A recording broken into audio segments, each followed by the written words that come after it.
Every frontier AI lab, including Anthropic, operates inside a set of incentives and constraints that can sometimes conflict with doing the right thing. The pressure to stay commercially viable and to stay at the frontier of research. Geopolitical pressure and the older, plainer pressures of pride and ambition. No matter how sincerely any of us intend to do the right thing, and I believe many of us do, we will always be influenced by those incentives. That is why, if we want this technology to go well, it is enormously important that there be people outside those incentives. People who care about things going well, who are paying close attention, who are willing to say hard things and insist on safety, who are willing to be our earnest, thoughtful critics. It is through dialogue and mutual effort, through the push and pull, that humanity will achieve great things. That is what I see in Magnificat Humanitas. And it is why I am grateful to His Holiness and to the Church for taking up this work of discernment. We dwell so often on what divides us, but humanity, full of dignity and conscience, has so much common ground. In conversations we at Anthropic have had with faith leaders and cultural leaders, we have found one shared and deeply held conviction. If this technology is coming, it must go well for our common home and for the children to come.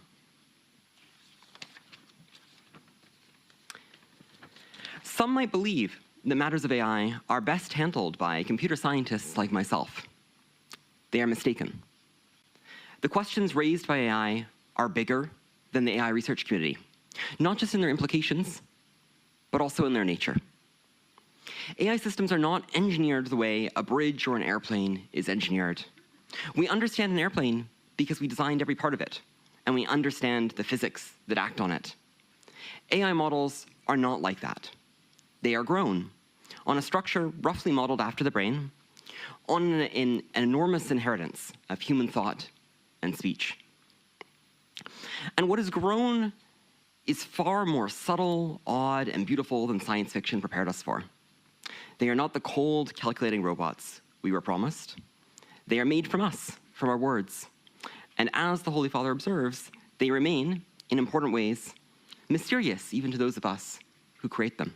Pope Leo has been an interestingly modern pope for an unprecedented time in this world.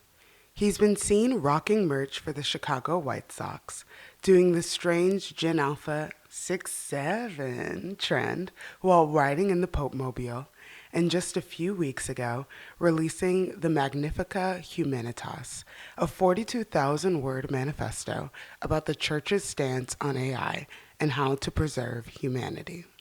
We ask AI and God to perform similar roles in our lives. Give us answers to the questions we do not know. Give us guidance when we feel lost. And be a companion on our long journey of life. The foil makes it glaringly obvious why the Church would want to step in. Not only that, but I believe that church and religion as a whole operates largely as a people management tool.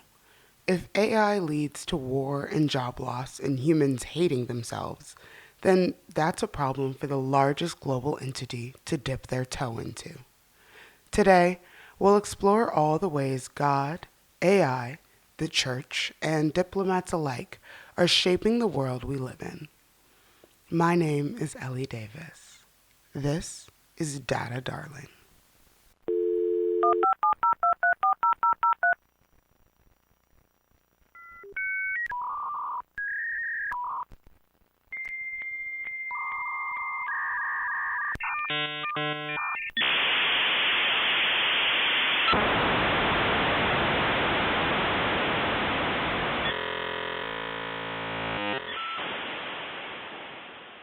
When I mention AI in this episode, I am primarily referring to chatbots and generative AI.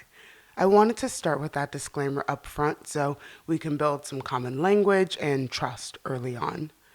When I talk to people about AI, it's a lot of admitting in casual conversation that they're cross referencing their thoughts with AI.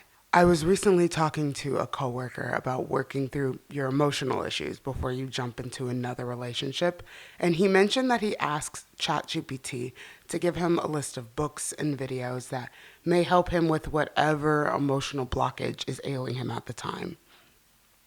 When I was in yoga teacher training, another student would put the yoga sequence that she had written into ChatGPT to make sure that it was right.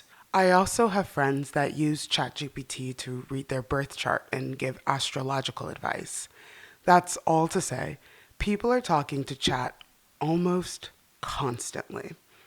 Even though I often disagree with the growing emotional reliance on AI, I can recognize and empathize with the fact that people are lonely. Pope Leo acknowledges this as well. Chapter 3, Section 100 reads, "The artificial imitation of positive human connection, words of advice, empathy, friendship, and even love can be engaging and at times genuinely helpful. However, for less discerning users, it can also be misleading, creating the illusion of a relationship with a real personal subject. When words are simulated, they do not build genuine relationships, but only their appearance. The artificial imitation of care or support can become particularly risky when it enters context where real relationships and emotional bonds are lacking.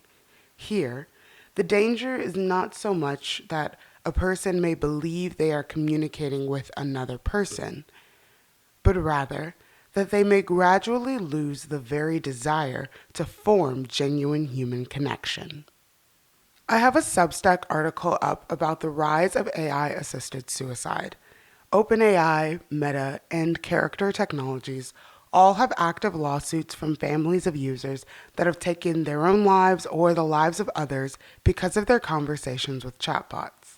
This will keep happening over and over again because AI is ultimately a yes man. If you're lost and the first person, or really thing, that responds to you affirms all of your feelings, you're bound to that person. Affirmation is intoxicating. We'll come back to this, but I want to jump to Pope Leo's stance on AI and industry. Pope Leo believes that scientific discoveries are talents entrusted to humanity so that they may bear fruit. I didn't realize that I believed the same thing until I read this sentence. Humans have been rapidly advancing for the last century because we recognize patterns and because we collectively wanted to raise the standard of living for humanity. The developing of counting will lead to computers, the same way that the discovery of fire would lead to Michelin star restaurants. When I think about AI being used to advance medical discoveries, it never feels like it's overstepping the human condition.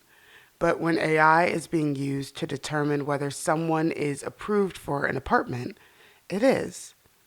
Every industry has to look at their relationship with AI and ask whether efficiency and cutting cost is worth severing human connection. From the Pope again. These entities effectively set the conditions for access, determine the rules of visibility, and shape the very possibility for participation. When such power is concentrated in the hands of a few, it tends to become opaque and evade public oversight, increasing the risk of distorted forms of development that give rise to new dependencies, exclusions, manipulations, and inequalities. AI allows us to have more without being more.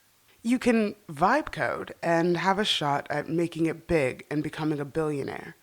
But are you becoming a better entrepreneur? Are you creating an entity that contributes to society, not just through a product being built, but because of the contracts you have with other companies, jobs being created, and a connection with the city that you're building your company in? That more is deeply selfish and only shines inward.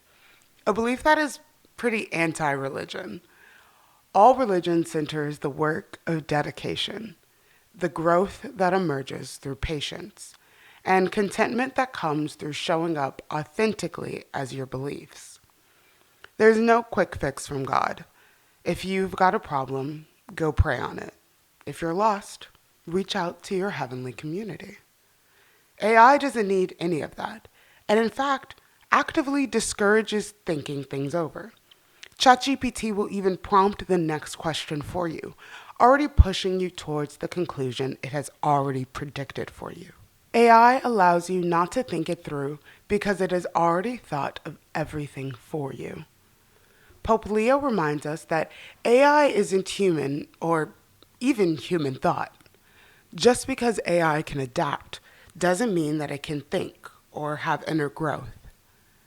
So, if you pour your fears and your decisions alike into AI, then what is left for you as a human to do? Are humans simply executing these algorithms? If all humans do is execute algorithms, are they even still consciousness? I don't believe that God would want you to be detached from your actions in the way that our AI-driven society is asking you to do so. Sure, you learn from him so that you may live through him. But even in modern religion, your beliefs will be questioned. You have to leave the church at the end of the sermon and actually live the lessons. You have to be challenged and changed so that your faith is either strengthened or replaced. I don't believe every single thing a human tells me. That's the basics of discernment. Discernment allows you to make difficult decisions. So, I'll leave you with a few questions to think through over the next few days. Do you believe you are a good decision maker? Who is the smartest or wisest person you know? And a bonus for this one, think of the smartest or wisest person you know. Are they separate people? And what are the differences between the two? Do you believe in yourself 100%? What do you do if something in your life goes wrong? And last one, when was the last time you attempted to rebuild trust with something or someone in your life? I'll put these questions in the show notes as well for you to access later if you're listening on the go. Whether you believe in God, AI, or nothing, I think these questions may open your thinking to what trust looks like in your life. After listening to this episode, I really hope you begin to analyze what you put your faith into and whether what you believe in believes in you too. Thank you so much for listening to this episode of Data Darling. My name is Ellie Davis, and remember, when in doubt, follow the data.